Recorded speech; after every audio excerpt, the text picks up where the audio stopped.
Hey everybody, welcome to another episode of Finishing Blow. It's nice out again. I can't believe it's February now, but it was January and it's still not cold. I'm not used to this yet. But this week was slow. Oh my gosh. So how was your week? That's not how this works, huh? I can't just kill the time asking you guys how your week was. Although it would be nice, I really care, but it's a one-sided conversation, which probably is awful. But yeah, it was a really slow week. I don't know what was going on. Maybe everybody's recuperating from their ridiculous Chinese New Year parties or something like that. But yeah, I don't know. Not very much news, but I'll cover what I can because I do and I'm bored. So, first off was Jackie Chan cleaning out his offices for the Chinese New Year. And I actually found it when I was just like perusing through his website. And I don't know if you guys looked at it or not, like the pictures, but the man is like dedicated to cleaning. Like he's got a little like mask on and it's like shop vac, which it probably isn't a shop vac because they're in China. But yeah, I don't know. It was interesting to see. Like I don't think the man ever stops. Like if he had free time and nothing to do, I don't think he'd know how to handle it because obviously he's cleaning his offices. But I don't know, I was hoping for like tidbits about Chinese Zodiac or something like that, but it's literally just Jackie cleaning, and I'm pretty sure everybody needs to clean, so maybe it motivated you to clean a little yourself. It didn't motivate me at all, I just looked at it and laughed. But yeah, so Jackie did some cleaning on the Chinese New Year, and following that up with another weird, I don't know what was up with the opening of the week, but I hope you guys saw the picture of Jean-Claude Van Damme.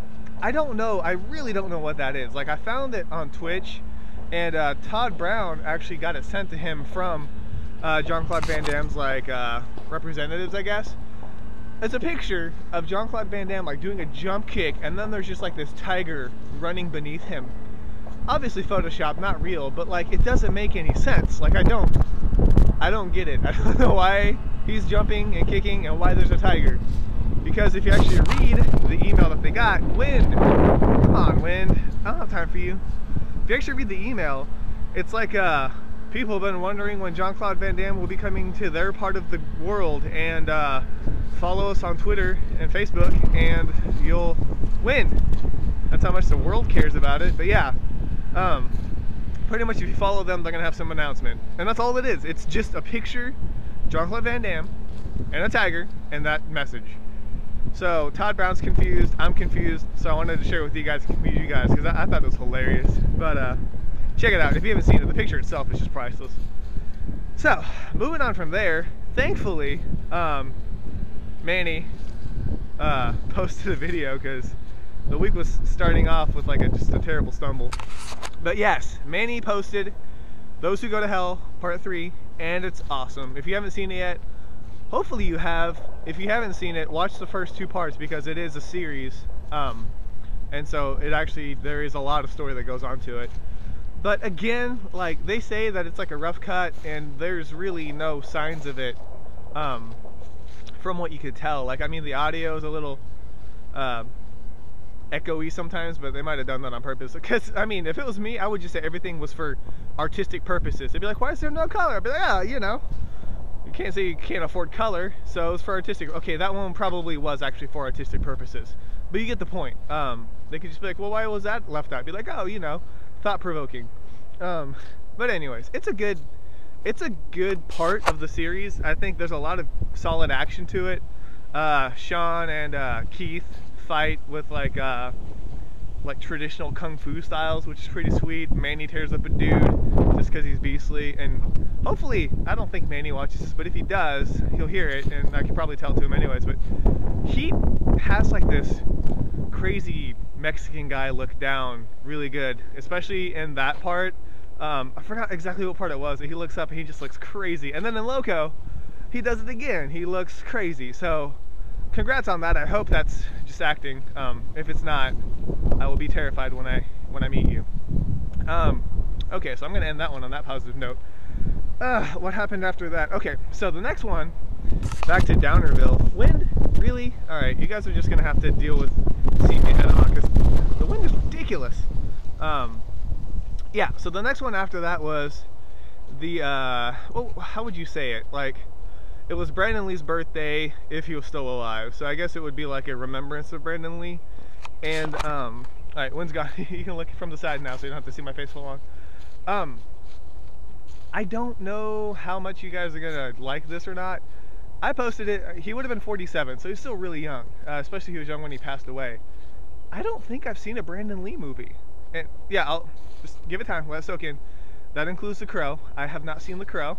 And I don't know why. I don't know if it was just because of the fact that like he died on the set of that movie.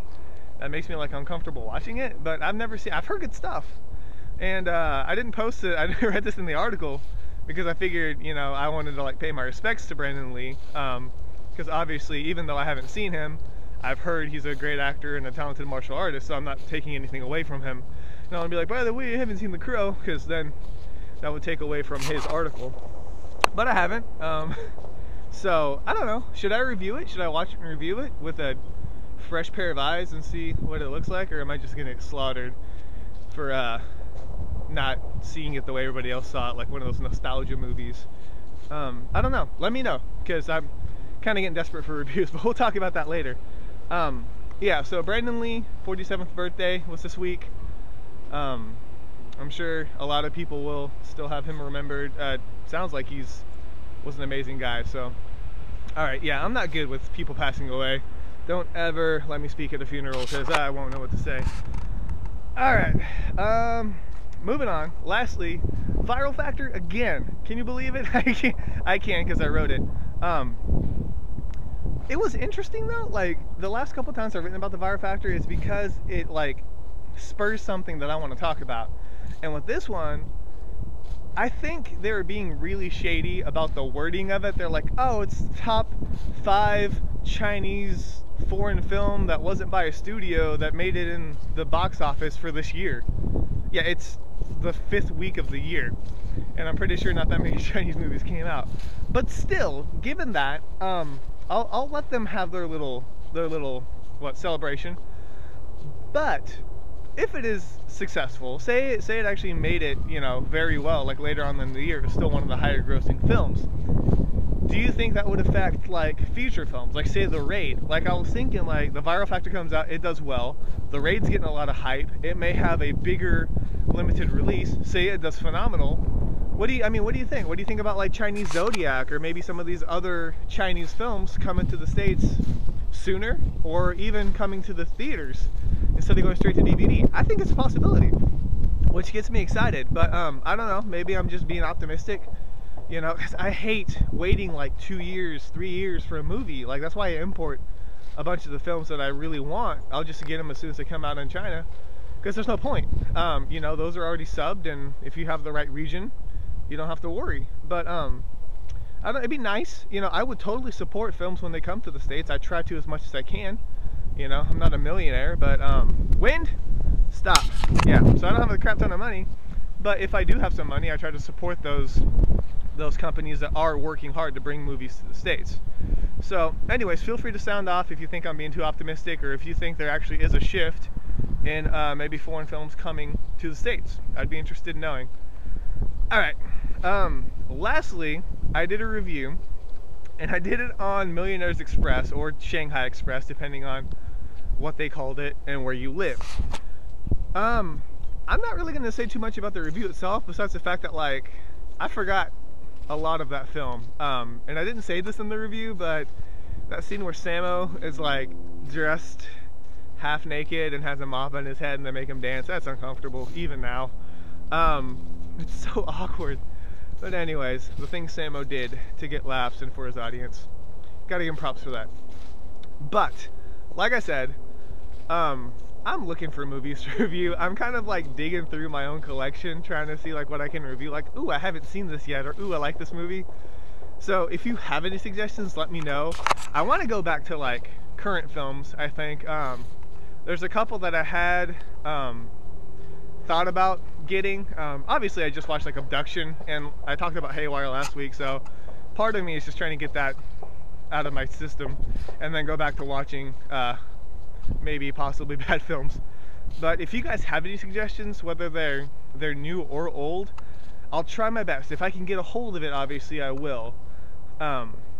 If I can't, then I can't. But it'd be cool to know what you guys maybe want a review on, or what you think I would find interesting, or you want to review and then find out what my take is and then yell at me for it. That's fine. Obviously, if I've already done a review for it, I won't re-review it, and it has to be a martial arts film, because sometimes they get suggestions from movies that aren't martial arts films, which, you know, given the name of the site, I don't think that would be right for me to review anything other than martial arts movies. But please tell me, and I will gladly. I always have time to watch movies, so let me know. I'm always interested in new movies and seeing what goes on. I'm done rambling and pleading. Like I said, this week was slow. This video is probably short, which may anger some of you or make some of you happy because it's not 15 minutes long. If it is, sorry. I really have no idea how long this video is. But next week, I'm hoping it gets better. But I can't make any promises. I'll post stuff as soon as I get it, but if it's later on in the day, it probably means I'm like scrounging for something to write for you guys. Because I've done well. I've posted one article every day since I said I would. So I think that's good. Applaud worthy. At least I applaud myself all the time, actually. Okay, I'm talking about other stuff now instead of the website. But that's it. I don't have anything else to say. So next week, hopefully we'll have some more stuff to talk about. And thank you guys so much for stopping by. This is K Mower, and this week has been finished.